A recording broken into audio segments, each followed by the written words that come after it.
आवाज़ आ रही सबको? बहुत बहुत धन्यवाद। तो यहाँ पर भगवान बता रहे हैं कि जो व्यक्ति सब कामनाओं का त्याग करके और ममता अहंकार का त्याग करके विचरण करता है उसको शांति प्राप्त होती है। तो भगवान बता रहे हैं कि जिसके अंदर कोई कामना नहीं है, तो यहाँ प्रभुपाद बता रहे हैं कि ऐसा नहीं हो सकता कि आपके अंदर कोई कामना ना हो। अगर जब कहा जाता है आपके अंदर कोई कामना नहीं है, इसका मतलब है कि आप कृष्ण की सेवा की कामना कर रहे हैं। या तो कृष्ण की सेवा की कामना करो और नहीं तो माया की कामना करो।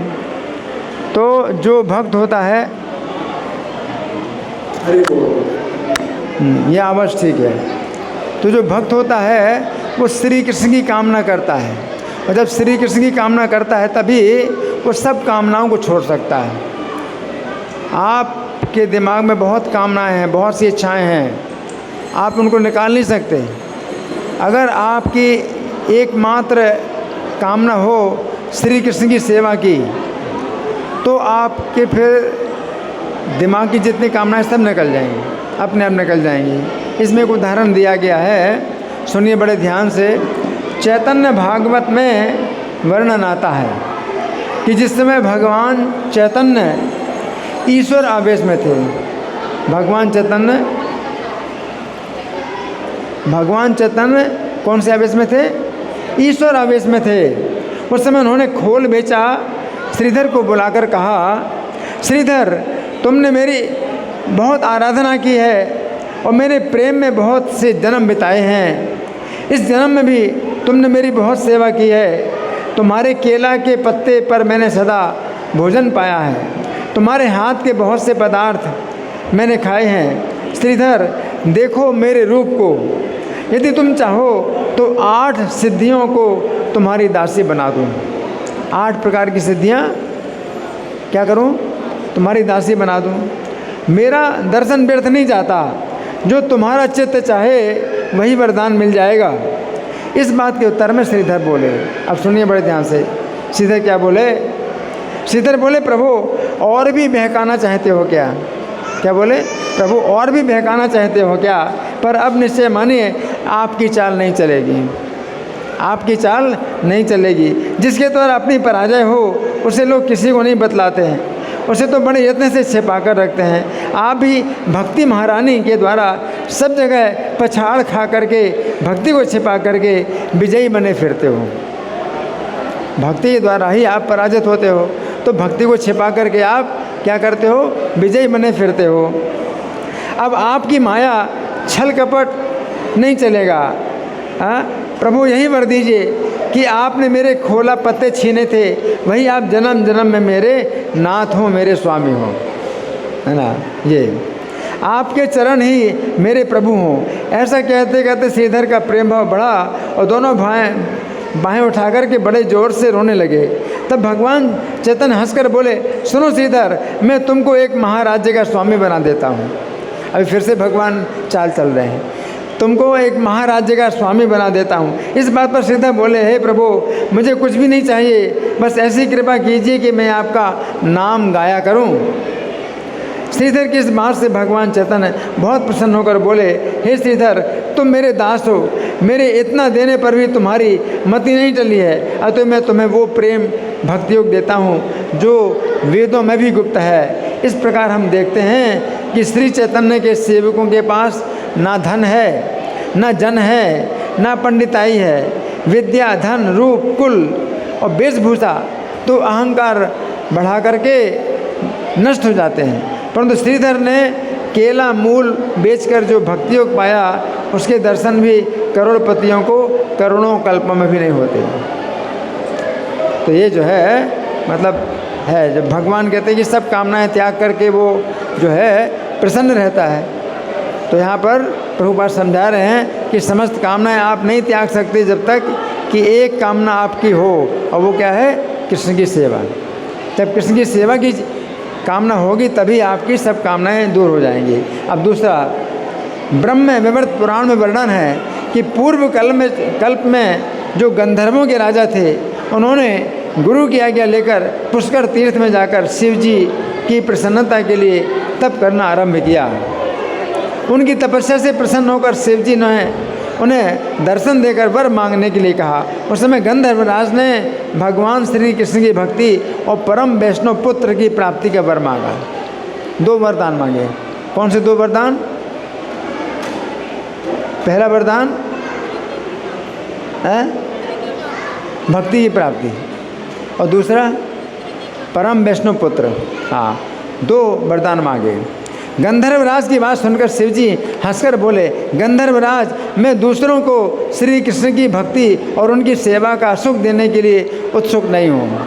शिवजी हंस करके बोले, मेरी इच्छा नहीं होती दूसरों को क्या दूँ? कृष्ण की भक्ति दूँ और कृष्ण की सेवा का सुख। मेरी इच्छा नहीं होती दूसरों को देने। वत्स, तुम्हारे मन में अभीष्ट हो, जो तुम्हारे मन में अभीष्ट हो ऐसा कोई दूसरा वर मांगो, अथवा इंद्र का पद मांग लो, इंद्र का पद मांग लो, या अमृत मांग लो, अमरता मांग लो, या ब्रह्मा जी का पद प्राप्त कर लो। ऐसा कोई दूसरा वर मांगो, मैं तुम्हें संपूर्ण सिद्धियां दे दूंगा और मृत्यु के ऊपर विजय प्राप्त कराने वाला ज्ञान दे दूंगा।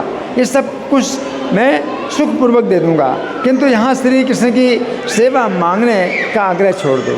कृष्ण की सेवा मत मांगो, बाकी तुम सब कुछ मांग लो, किंतु यहाँ श्री कृष्ण की सेवा मांगने का आग्रह छोड़ दो, क्षमा करो। शिव जी की बात सुनकर गंधर्वराज के कंठ, ओठ और तालु सूख गए।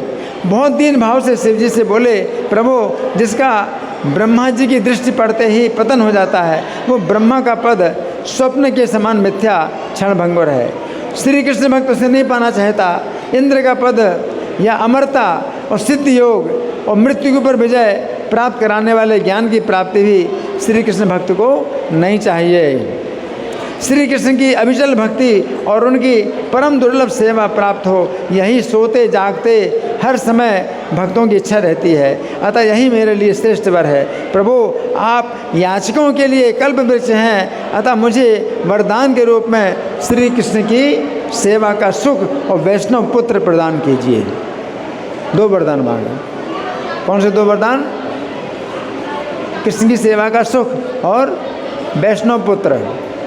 यदि आप मुझे पापी मानकर ये वर नहीं देंगे तो मैं अपना मस्तक काटकर अग्नि में डाल दूंगा। अगर आप मुझे पापी मानते हो, मुझे नहीं दोगे, तो मैं क्या करूंगा? अपना मस्तक काट करके अग्नि में होम दूंगा। गंधर्वराज की इस बात पर प्रसन्न होकर शिव जी ने उन्हें भगवान श्री कृष्ण की भक्ति और उनकी सेवा का सुख और परम वैष्णव पुत्र की प्राप्ति का वर दिया। इससे पता चलता है कि श्री कृष्ण की भक्ति से ही जीवात्मा कृतार्थ होता है। और दूसरे वरदान क्या हैं? चबाए हुए को चबाने के समान है। दूसरे जितने भी वरदान हैं वो क्या हैं? चबाए हुए को चबाए के समान है। चबाए हुए को चबाना क्या होगा? आपने चबा करके फेंक दिया तो उसको चबाओगे तो क्या लगेगा? बेकार है। चबाए हुए को चबाने के समान है। जिसकी श्री कृष्ण में सुदृढ़ भक्ति है, वो खेल खेल में ही सब कुछ करने में समर्थ है। श्री कृष्ण भक्त अपने पिता और माता की असंख्य पीढ़ियों का उद्धार करके निश्चय ही गोलोक में जाता है। मनुष्यों को तब तक पत्नी की इच्छा होती है, तभी तक पुत्र प्यारा लगता है, तभी तक ऐश्वर्य की प्राप्ति अभीष्ट होती है और तभी तक सुख दुख होते हैं, जब तक उसका मन श्री कृष्ण में नहीं रमता। श्री कृष्ण में मन लगते ही श्री कृष्ण में मन लगते ही भक्ति रूपी कुल्हाड़ी मानवों की इच्छाओं रूपी वृक्षों की जड़ को उखाड़ डालती है। तो ये भक्ति फिर क्या होती है? कुल्हाड़ी के समान होती है। कुल्हाड़ी से क्या करते हैं आप? जड़ से काट देते हैं। तो भौतिक इच्छाओं की जो जड़ है वो आप काट सकते हैं अगर आपके पास कुल्हाड़ी है। और कुल्हाड़ी कौन सी है? भक्ति।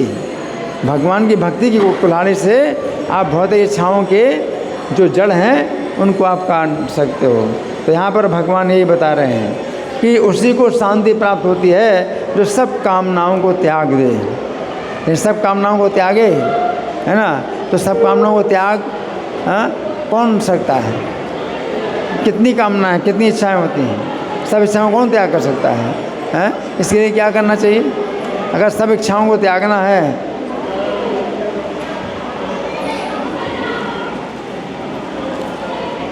अगर सब इच्छाओं को त्यागना है तो क्या करना चाहिए? कौन बताए?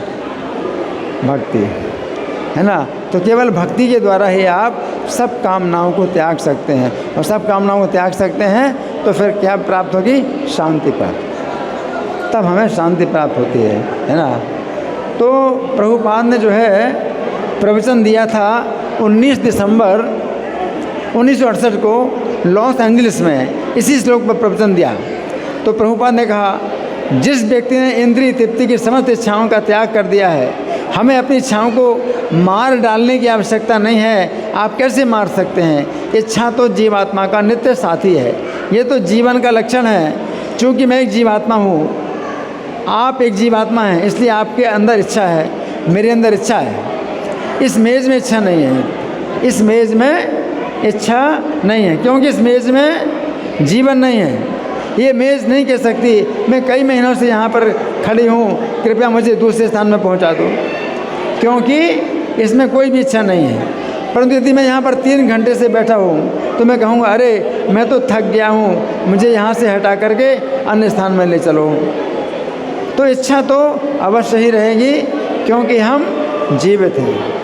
हम क्या हैं? जीवित हैं। हमें इच्छाओं का कार्य बदलना है। यदि हम अपनी इच्छाओं को इंद्रिय तृप्ति में लगाते हैं तो भौतिक है, परंतु यदि हम अपनी इच्छाओं को श्री कृष्ण की सेवा में लगाते हैं तो हम सभी इच्छाओं से मुक्त हैं। यही विशेषता है। तो इसी को भगवान क्या कहते हैं? इच्छा मुक्त। जो भगवान का भक्त होता है तो वो जो है कृष्ण भक्त निष्काम, उसी को कहते हैं निष्काम। अब उसकी कामना तो है, क्या कामना है? कृष्ण की सेवा करने की कामना है। तो इसको जो है उसी को कहते हैं कृष्ण भक्त निष्काम अतएव शांत, इसलिए वो शांत रहता है। धन्यवाद। ग्रंथराज श्रीमद् भगवद गीता की जय, श्रील प्रभुपाद की जय। हरे कृष्णा।